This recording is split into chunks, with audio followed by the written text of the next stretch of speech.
This is a Geek Leader podcast, and I'm your host, John Rauda.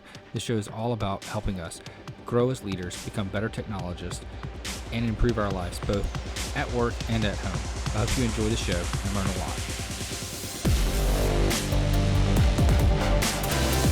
Hello, world, and welcome to episode 249 of Geek Leader Podcast. I'm your host, John Rauda. Today's sponsor is A2 Hosting.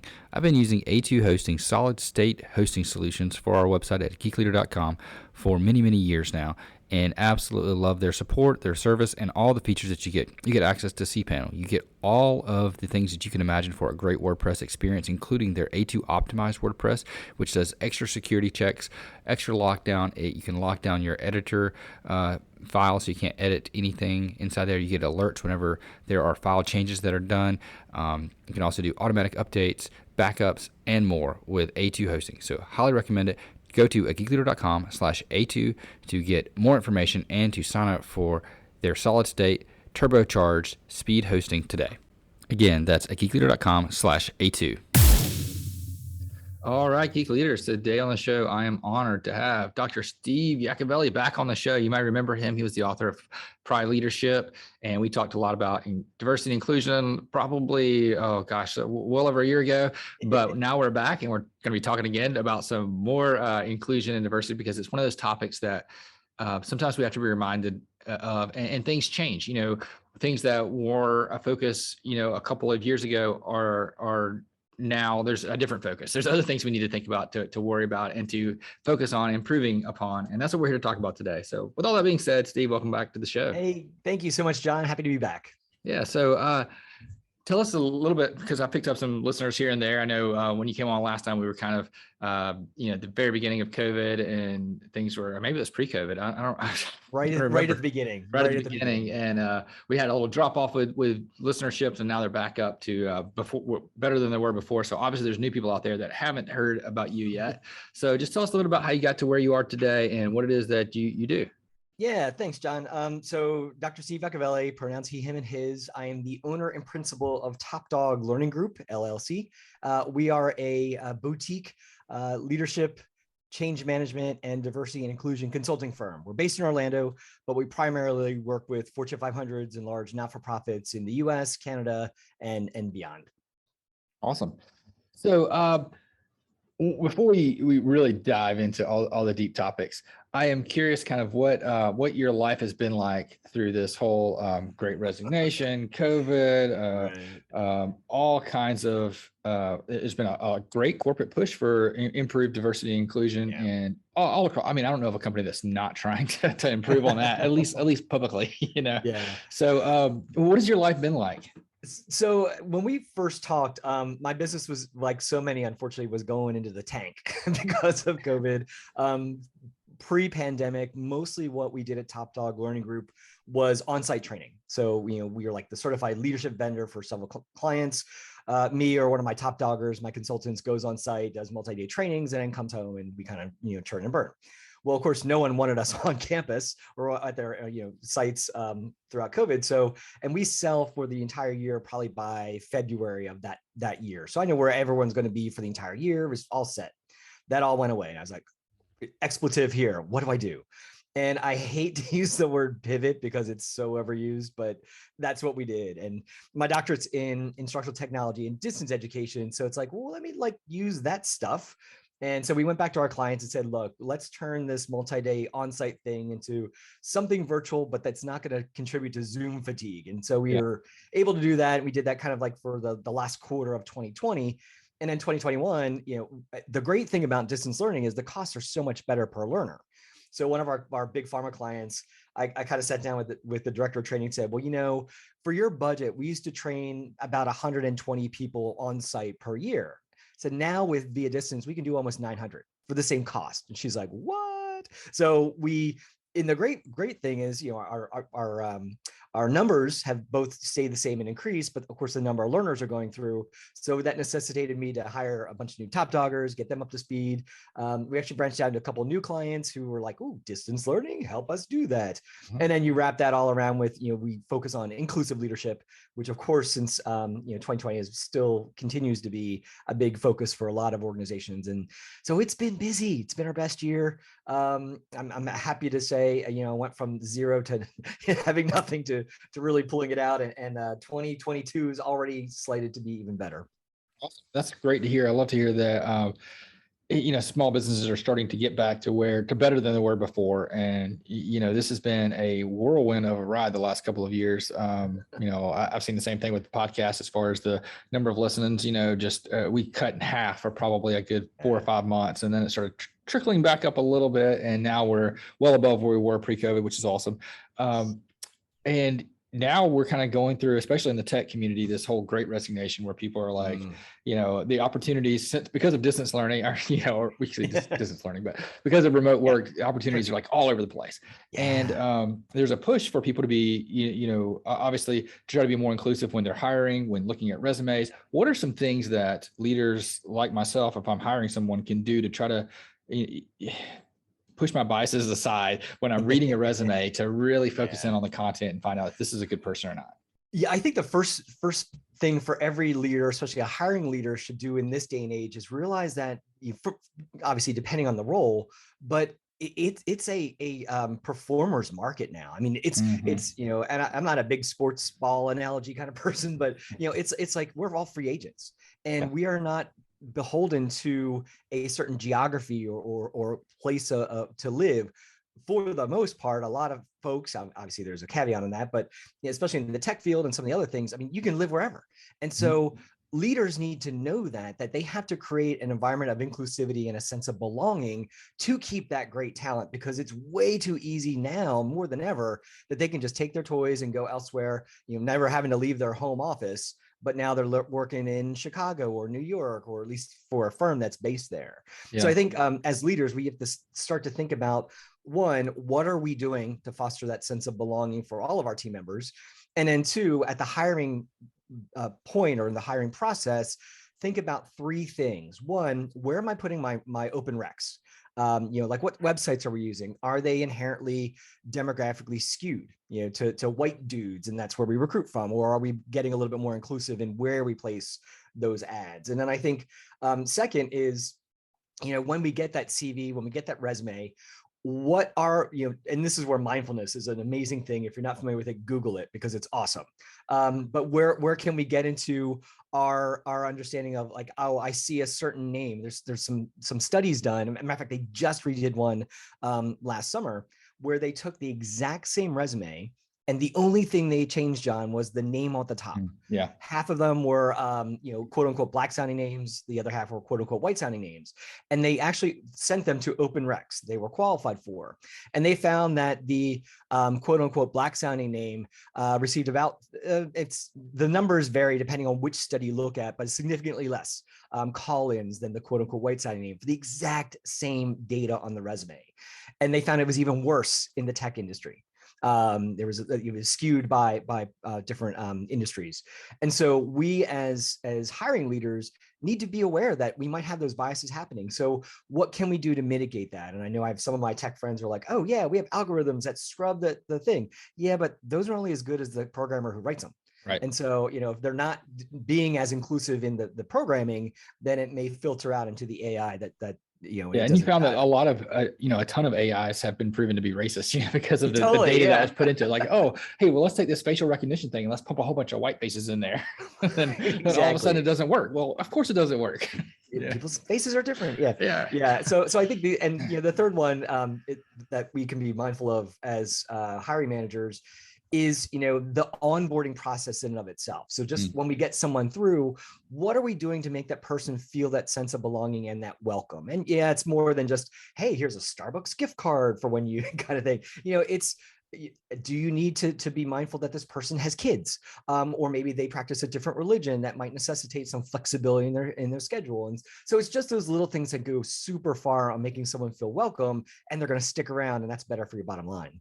Yeah. So tell me about this. Other than sticking around, what other benefits are there for making someone feel welcome and included? If for larger organizations, one of the things that people look for is people who look like me. Yeah. And so you have employee resource groups. If you have those in your business, promote them. And make sure they're just not like that tick box mentality, like, look, we have the women's group and the vets group and the queer group. Now, make sure that they're actually doing something and not just, the smiley face folks. Also look at the different artifacts or assets around your digital space, if you will, on the website, on the internet, when people get into your company. What are the images out there? What do people look like? What are the things that are being promoted? What's being celebrated within the workplace? And these are some really big indicators. I call them like artifacts that us quote unquote other folks come in and we look for these. Something as simple as, for LGBTQ folks, do I have that whole pronoun thing in the signature? People are like, why do I do that? Because that's a big, massive flag of, you know what, I'm an ally, and I understand that pronouns mean a big deal to certain members of our population. So I'm going to honor you and say, here's what mine are. I encourage you to put what your preferred ones are as well. It's just like getting people's name right. It's the same thing as getting a pronoun right. And I know there's lots of studies that show when someone doesn't take the time to really, like, especially if you have we're John and Steve, that's pretty, whatever. But when someone has a more unique name, right, and someone doesn't take the time to really understand, am I saying it correctly? Is this what you prefer? That's disrespectful. And so a leader can be just smart to say, you know what, help me understand. How should I say that? How do you prefer that? Please correct me if I get it wrong, because it's going to take a bit of practice. Is that okay? Little things like that go super far on creating a welcoming environment. Yeah, I think, and you can correct me if I'm way off on this, but I found for me, one of the ways that I welcome someone is to start out by being a little bit self-deprecating and letting people know, hey, I'm going to mess up. I'm probably going to mess up your name. I'm probably going to mess up everything. That's just because I'm an idiot. Let's just move on, Fine. That's a beautiful thing, John. Like when we tell our intent, people know, if I say, hey, I want to get it right, but it's going to take time. And you give them that permission to correct you. Beautiful. You're just owning up to being a human. It's fine. But then you've given that permission for that feedback. Have you seen, are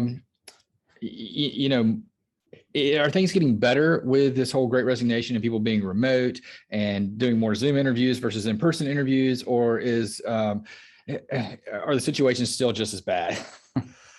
I think it depends. And I know that's such a cop-out answer, but as with everything, it's the experience that's all encompassing. So, yeah. I mean, you might have a fantastic Zoom interview with somebody, great. You might have a crappy in-person interview. So I think it's how we're approaching the use of the medium that we have. I coach a lot of leaders on just thinking through what's behind you, because now in this little age of boxes that we're talking on a screen, you're sending a lot of messages. Like you, for example, for those who can't see, John has just a virtual background, but it's just a brick wall. Fine. It's very professional, very solid. Mine is actually it's a green screen, believe it or not, but it's a picture of what's really behind the green screen. And so, and for those who can't see, I have like my bookshelf. I have my banner of the Gay Leadership Dude. There's a slight logo of my business, TopDog Learning Group. There's my books, a whole stack behind him. That's all on purpose. And it's not saying it's fake. It's real. It's literally right behind there. But you're being mindful and thinking about the message you're sending by not just you, but the lighting, the angle of your camera. And that's really what makes it different, because the whole goal, I remember I learned this the very first day of my doctoral program in distance learning. The professor said, your job as a distance educator is to minimize the technology barrier. Make it as close to the real thing as possible. And I think that's what we should all be doing right now. I jokingly say to people who come into some of my workshops and they don't turn on a camera, I'm like, hold on, you don't walk into my physical classroom with a bag on your head so I can't see you. Put your cameras on. Yeah, that's a great thing. So let me ask you a couple. Well, let me ask you a question. I'm going to come back to something in a minute that I just thought about when you talked about the Zoom backgrounds and stuff like that. But one of the things that I've heard some people say is like, you need to be more inclusive about the camera thing. And it drives me a little bit crazy. So I just want to throw it out there. Someone says, well, what if, someone, their home environment isn't, very conducive. They don't have good lighting where they're at and things like that. Do you really want them to have to turn their camera on? And for me, I'm like, yeah, I really do want them to have to turn their camera on, because there's a lot of communication that happens in facial expressions and body language and things like that. And as a boss, a manager, a leader, or something like that, I want to be able to see that so I can adjust and react appropriately. If I see someone looks totally confused in the words I'm saying, I just want to keep going. I want to like stop and, and explain it a little bit better.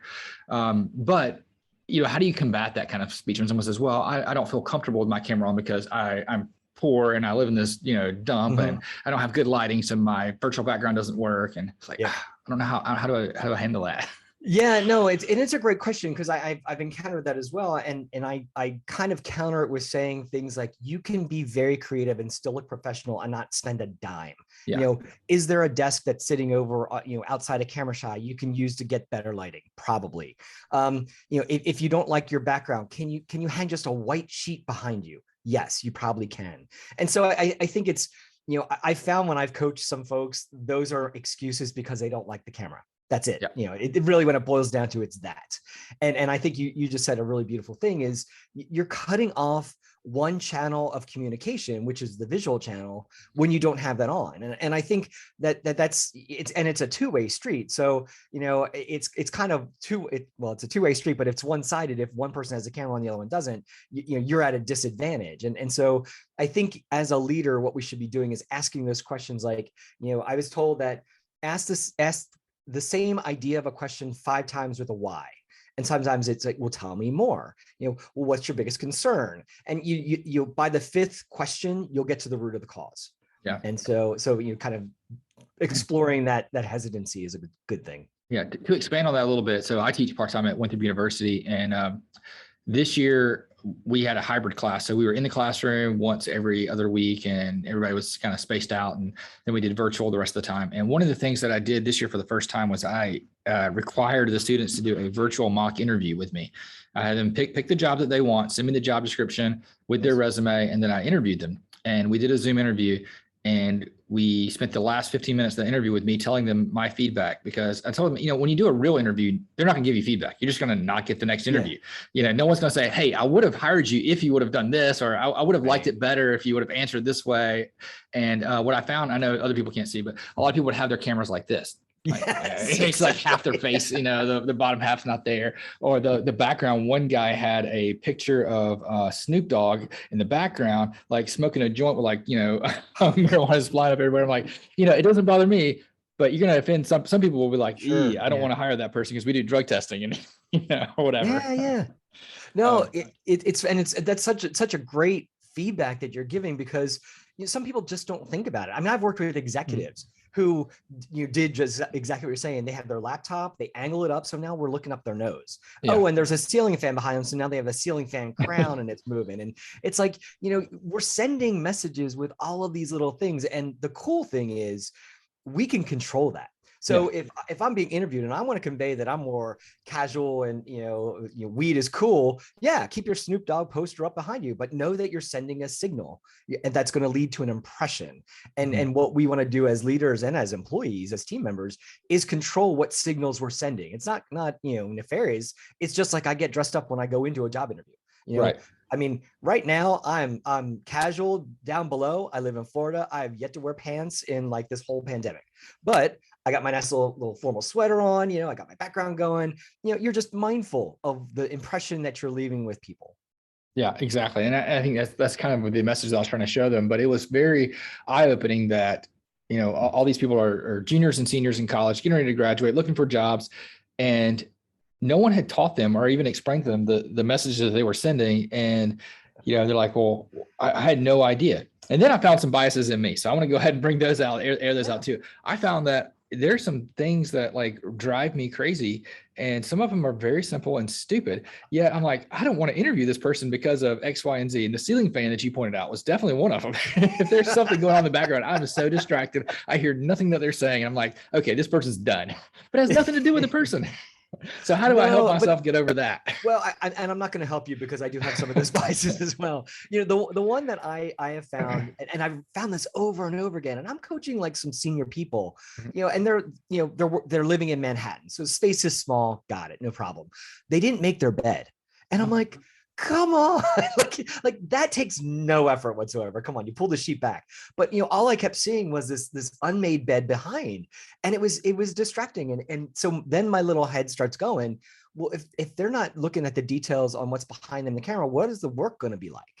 And so is that fair? No. But again, it's, we, regardless if you're doing a Zoom thing, it's a face-to-face thing, we're always sending signals to people that lead to impressions.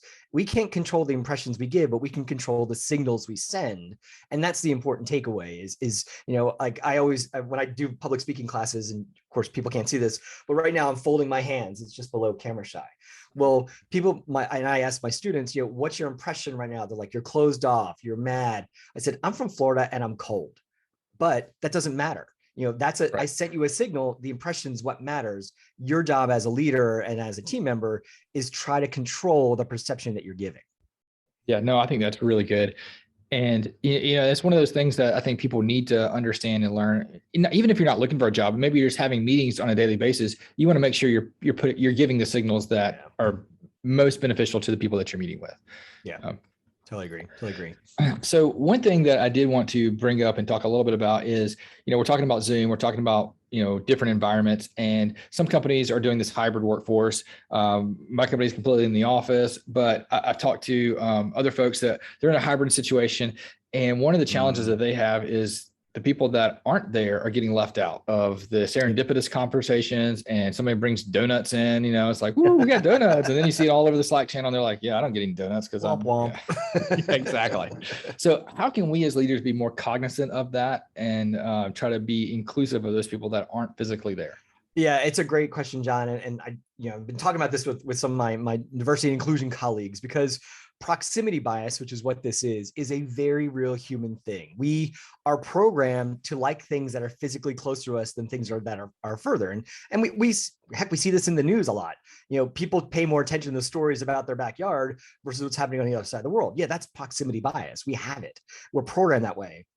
And so as we start to go into these more hybrid situations, we as leaders and we as team members just need to begin with being mindful that, oh, it's a thing. That awareness that it's there. And then what we can do is start to create within our team some sort of culture of accountability, so that if we see that kind of proximity bias happening, where, for example, me as a leader keeps delegating tasks to Susan, who's literally sitting right next to me, versus Juanita, who's cut here via distance. If I see that pattern, we need to call it out and have that accountability piece. And then, the other thing that we can do to be proactive is to leverage the technology to our advantage. So yeah, sure, we might be having a team meeting, but how can we make sure that it's as inclusive as possible? I've been on a couple boards for nonprofit groups where I was the one who was the via distance. So I'd say, hey, for $120, we're going to spend money and do these three things. One, you're going to get 3 cameras that are movable, and you're going to put them in all corners of the room. You're going to have a laptop that you already have, log into those 3 cameras, turn off the mic for most of them. I have one mic, so there's not that reverb. Yeah. But that way, because I know I've been in big rooms for these types of situations, and I'm on the screen in front, so everybody can see me, but then there's one camera and there's 20 people in a square, and everyone's like this big. So that way you start to think about ways, well, how can we make it more inclusive? Some of that too is us as leaders, especially running meetings. How are we making sure that we're including the people via distance versus not? So for example, and in this blog post, I actually talked about when I was at Disney Cruise Line many years ago. And I worked shoreside in human resources. But of course, at the time, we had 2 ships with our 2 HR teams on board, and we have a weekly, touch base with the whole entire team.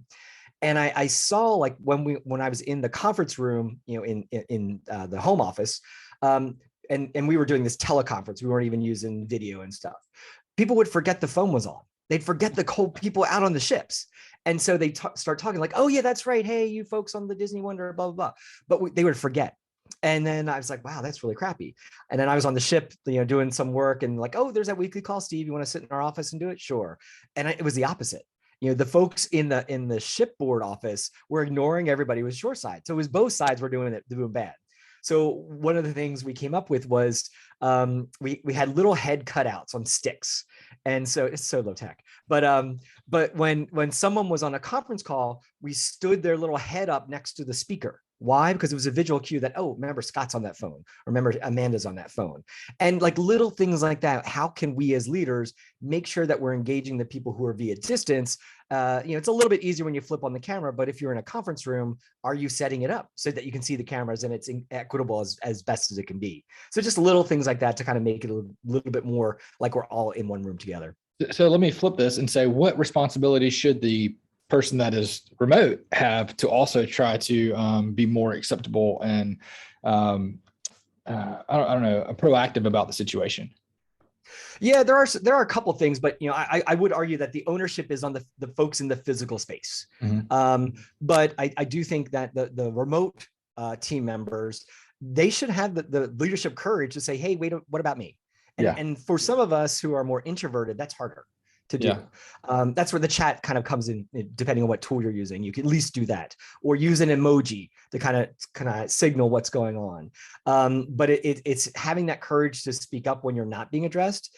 And it's also interjecting yourself maybe a little bit more than you would in the physical space, because especially if you're keeping your camera off, which is, unless you have bandwidth issues, don't do that if you're the remote person, because then it's so easy to distance yourself from you. So do everything you can to kind of bridge that digital barrier, but also know that it's also the ownership of the people in the physical space to hold each other accountable to include those folks as well. Yeah. So what are some things that we can do? Let's say, I work at a place where we do regular team builders, and we'll bring in pizza and things like that. And we have someone that's remote that's, maybe during COVID and lockdown, they decided to move somewhere and now they're permanently remote. How do we handle making sure that they're included in a way that feels natural, doesn't feel like it's forced and uncomfortable? It might take a little bit more of thinking and effort. So we'll use the food thing, for example, because it's pretty common. Well, typically, unless it's like I'm on my way in and I stop by a Dunkin' Donuts or whatever, so equitable for you, sometimes we can just say, hey, you know what, team member who's remote, I just sent you a $10 Amazon gift card. It took me $10. That's for you to go buy yourself some donuts if you want, or whatever, snack of choice, because we're going to have them here in the physical office. That takes just a little bit of extra thought the day before. That's pretty easy. But that's showing like, wow, you're thinking of me, boss. That's awesome. It could be for those team builders. I know one of the things that I've seen people do, like when they're doing those escape rooms, and that's a common team builder. So FaceTime is a thing. So you have somebody carrying around the iPad with FaceTime like they're physically there. It reminds me of, there's a Modern Family episode where Phil Dunphy, if you've watched that show, he wasn't physically at some place, but he had like an iPad on a remote control robot moving around. Like we could do that. That's not crazy to do. And with technology like that, it's just thinking a little bit differently on how do we include those distance folks so that they feel like they're part of the experience. Yeah, there was an escape room that we did online. I can't remember what it's called. Maybe it's like Panic Room or something like that. But basically you could log in from different places. You started your own Zoom outside of there so we could see each other. And then we all logged in onto the site. And it was really cool because you could do it no matter where anybody was. And you could kind of do your own little escape room remote. So, and there's a lot of stuff, and it's growing, that people are knowing the hybrid thing is a thing. Mm-hmm. And they're really trying to think creatively on how to include distance and on-site. I was just at my first conference a couple of weeks ago, and that was the case. They had, cameras set up in every room. We all knew the website if we wanted to log in and see who was actually there, but it was meant to be this hybrid experience. Now, is it the same? No, of course not. But it got a heck of a lot closer than just saying, well, sorry, distance folks, you'll have to do your own thing and you won't be part of any of this. And so they felt that at least some semblance of being part of the experience live and in that moment. Yeah, that's cool. I actually did one of those not too long ago. It was at a conference called That Conference, and where I was actually a remote speaker. And they had some remote speakers, some in-person speakers, remote attendees, and in-person attendees. And it was kind of weird because like I was speaking to a room of people that I could see, but then it was also like a room of people that I couldn't see. Right. It was kind of weird, but overall it was pretty cool. And it's interesting to see how like we as humans have adapted to handle these kind of things and make the best of it, Yeah, absolutely. So good idea, bad idea. if I have a hybrid team and I want to do, regular meetings, should I just make everybody be remote and do them all from our cubes and offices, and just that way it's more of a level playing field, or bring everybody into a room and have one person on the screen like you're talking about? What makes the most sense? For me personally, what I think is the smart strategy is obviously assuming some big things, assuming everybody has a laptop, Yeah. And by the way, if you have a laptop, get a yoga block. They're cheap and they raise your thing up so your camera angle is eye level, but there's that. But what I've seen happen is all the physically in the same space people still bring their laptops and still get on camera. And then you can project that into the main conference room space so that you're seeing everybody. Now, of course, the benefit is if John, you and I are sitting physically next to each other, I don't have to look at the screen and talk through that. I can literally turn to you. Great. That's the advantage of being there. Yeah. But it's a little less disenfranchising than being the one or two lone folks on the screen and then everybody else is in the same room. It's still a little bit of disconnect. That's what I think works better. Just keeping in mind that you probably only want one microphone source. Yeah. Or everyone has their headset on or whatever it looks like. Yeah. Okay. I think that's a good idea. I was trying to figure out what would make the most sense to be, equal and fair, and yet still get, the best bang for your buck. I like that idea of having everybody bring their laptops in if they can. Yeah. So, what are some other things that we need to be cognizant about when it comes to proximity bias, other than just food and events and fun things? Like what kind of daily things, like there is that serendipitous moments. Like just the other day, I was walking down the hall. I ran into someone I haven't seen in a while. We struck up a conversation, and we're like, oh, hey, let's go grab so-and-so and bring them in here. What if they're remote? Well, we're in the hallway. We'll talk to him later. And then out of sight, out of mind. So what other things like that can we do to be, I don't know, how do you handle this? Yeah. And it's hard. I mean, I'll totally admit. And I think it's, it gets back to one, being mindful. So it's good in the scenario you just shared. That's like, oh, what about so-and-so remote friend? Yes, that having that as being that top of mind and thinking through their experience, that empathy for their situation, that's super important. And that's where we can help each other kind of remember that. But I think too, it's also asking the remote person, because some might be like, that's cool, just catch me up later. If you have tools like Slack, sometimes it's a little bit easier. You can at least pull them in same time. It may not be physical, may just kind of be the chat feature or whatever. But it's also asking those remote learners or remote team members, are you feeling included? How and ask them, how can we make you feel even more included? Because they might have a different perspective than what I'm sharing here today. Like, oh no, I'm good, or just hey, just ping me on FaceTime. That's fine. If I'm supposed to be working, that should be valid, just like you would walk past my office if I was physically there. So I think it's just being mindful of their situation and asking them, how do they want to be included and create that sense of belonging for them? Yeah, I think that's good. So what about this is kind of we're talking about including people, making sure everybody's included.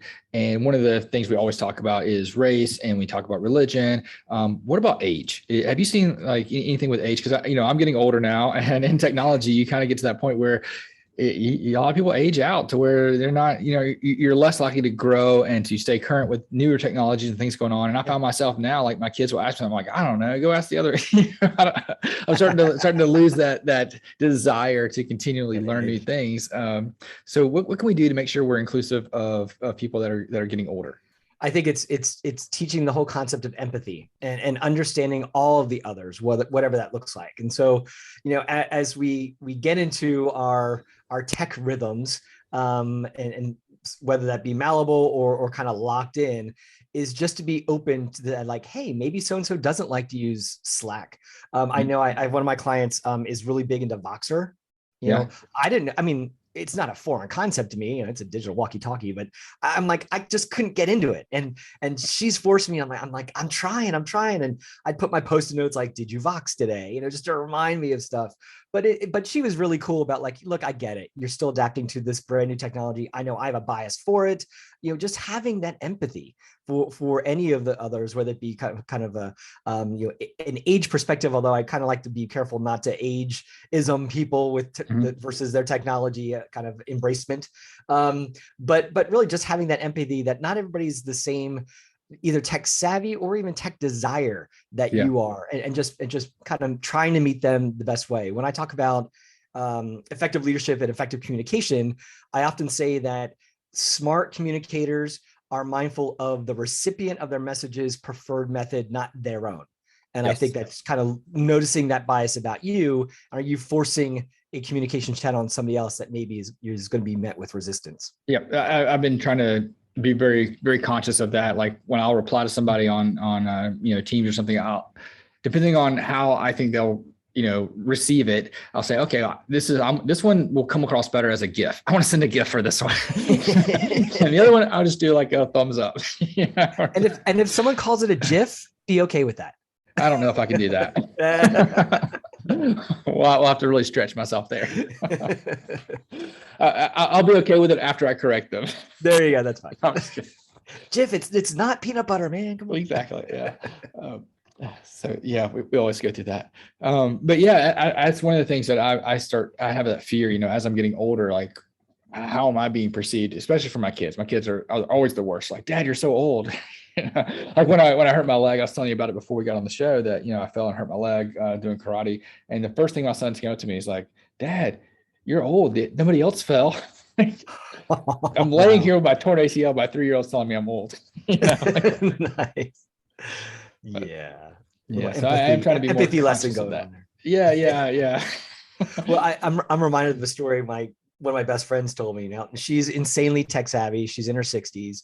And she was, I think she was at the grocery store and they asked her to pull up the app and she was, she just couldn't remember where she had squirreled it away on her phone. So she's looking through and the clerk, who was a younger person, just reaches over, grabs her phone, like, here, I'll find it for you. Basically said like old lady. Yeah.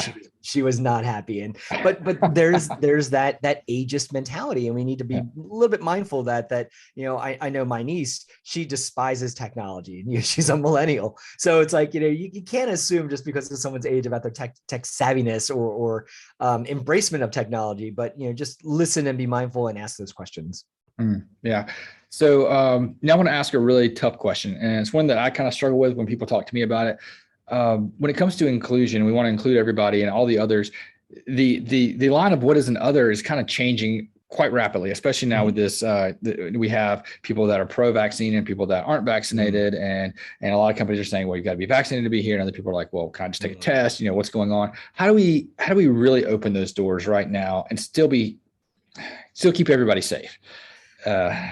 Yeah, that's a hard question. And because it's one of those things where, like, you don't want to be, you say, oh, you can't participate because you aren't vaccinated. But then you're like, well, am I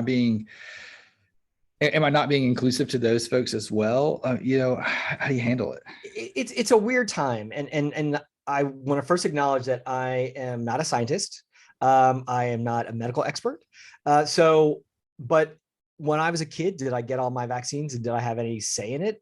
No, you just did it. That was kind of your job. And, get my MMR boosters and all that fun stuff. So I think what's my perception is what's happened in society is that there's been this shift in, and I'll call it out, and forgive me if I'm being biased, but hey, I'll own it. It's my value system. There's a lot of selfishness. And I think there's a lot of misinformation too. And I think that, I was under the impression growing up that people get vaccinated so that they not just protect themselves, but protect everyone else around them. And so when the science says, hey, the best thing we can all do is do this, but obviously there's a big asterisk on that. You might have religious reasons. You might have physical. Fine. That's totally cool. Because I would guess, again, not a medical expert, but those folks are a lot smaller in the population than the rest of us who can go that route. And if scientists and folks are saying, yeah, this is fine. I'm not a scientist, so I'm going to say, I'm going to trust your expertise, just like you would trust my expertise in certain fields that I have my doctorate in. So, I think, but what we can do is if we're having a conversation with someone who is seeing things differently than us, I think it's asking the questions, well, how did you get to that decision? What data sources did you use? Were those data sources unbiased or were they pretty biased? What is the fallacy that you saw? What's benefiting you from going this route versus not going that route? And I think it's trying to ask those questions in as open of mind as possible, knowing that, hey, with some of these conversations, we all come in with our own biases. I get it. I just totally owned up to my own. But you try to as Stephen Covey would say, listen to, and paraphrase, listen to understand versus listen to respond. And I think that's probably the best thing any of us can do as leaders, is try to listen to understand and ask those probing questions. How did you get to that perspective? And listen to what's being said, and sometimes what's not being said. Yeah, no, I think that's good. I think it's sometimes it's hard to listen to understand when there's like a heated debate going on there, and you're hearing people talk about from both sides. You hear one side saying that you're killing all of our old people because you're not getting your vaccine, and then you hear other people saying you guys are just turning into 1984, and this is a George Orwell dystopia now that we have to have passports to go anywhere. It's like. I'm somewhere in the middle personally. I got my shots, but I also think that, everybody has a right to kind of make their own decisions at some point, but we also need to make sure we're making decisions that are best for society as a whole, because we have a responsibility to improve society wherever we can and to help people out. But, it's kind of one of those things where like, you want to be inclusive of everybody, even the ones that you disagree with.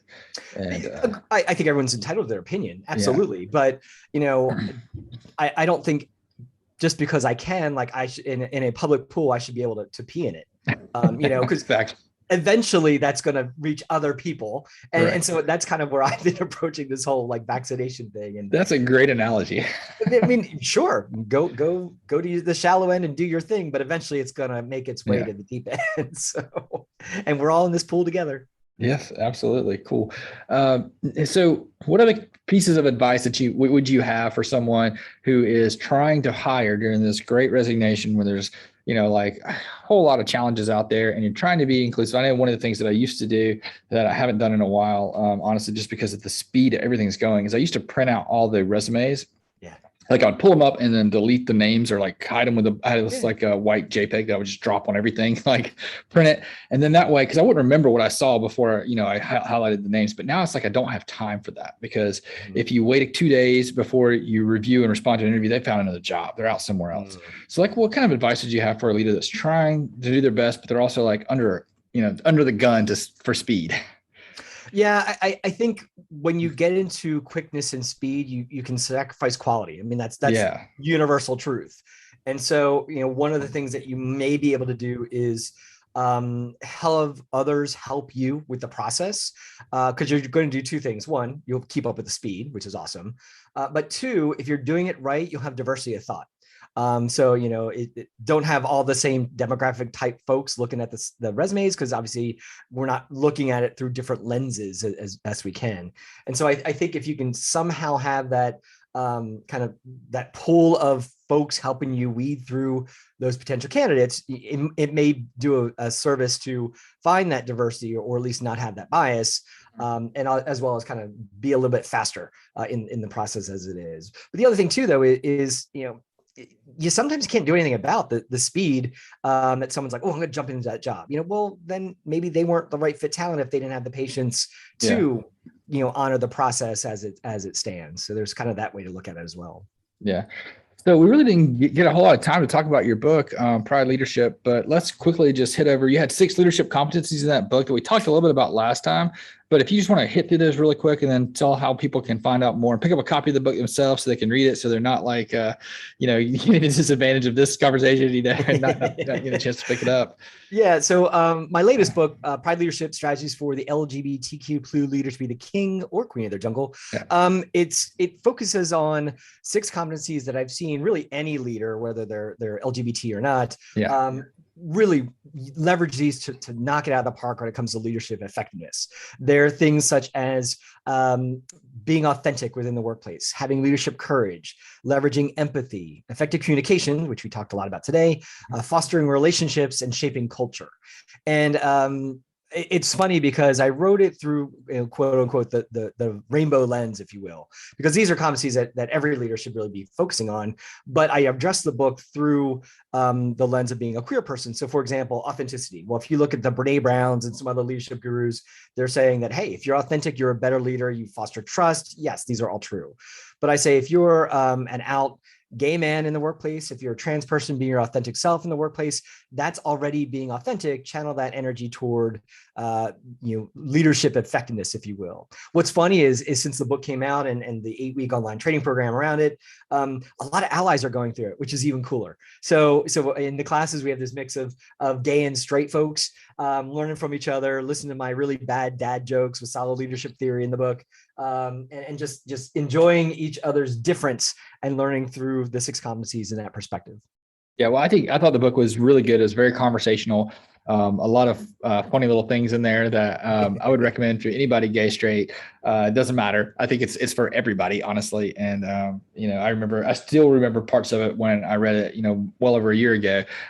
Even at the very beginning, just saying like, did you read the preface? We'll go back. It's like, oh, you're talking to me now. It's not like it's something unusual. So it was funny doing the audiobook, because when I was, and that was actually one of my COVID projects. Before COVID, we had planned it out with my producer, and he's like, well, you have to decide, are you going to read it yourself or hire somebody? I'm like, well, I have a whole chapter on authenticities. That's pretty crappy if I don't do my own audiobook. And I've done voiceover work before. So, but as we got into the pandemic and I was in the midst of recording it, typically you do it live. So I'd be with the engineer and we record it live, but the audio wasn't doing very well because of internet traffic. It was just so bad.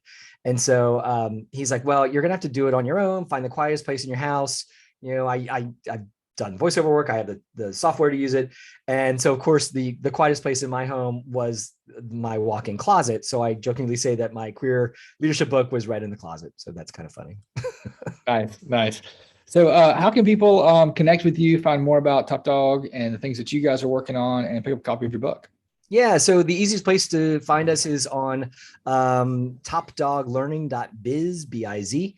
You can read about me, my team, my books out there, the classes we have going on, all that good stuff. And there's links to finding various resources, both free and stuff you can kind of procure on your own. So topdoglearning.biz. Awesome. And thanks again for coming on the show. Really appreciate it. Thanks for having me back, John. Take care. All right. If you enjoyed that episode, please leave a rating and review in Apple Podcasts. I'd greatly appreciate that. And also don't forget to check out merch. We have some t-shirts that I've designed that are on at geekleader.com. You can click on the merchandise section there and check that out. And also don't forget about the books from our guests. So if you like this guest and other guests that have written books, please go ahead and check that out at geekleader.com. I would greatly appreciate it, and I'm sure they would too.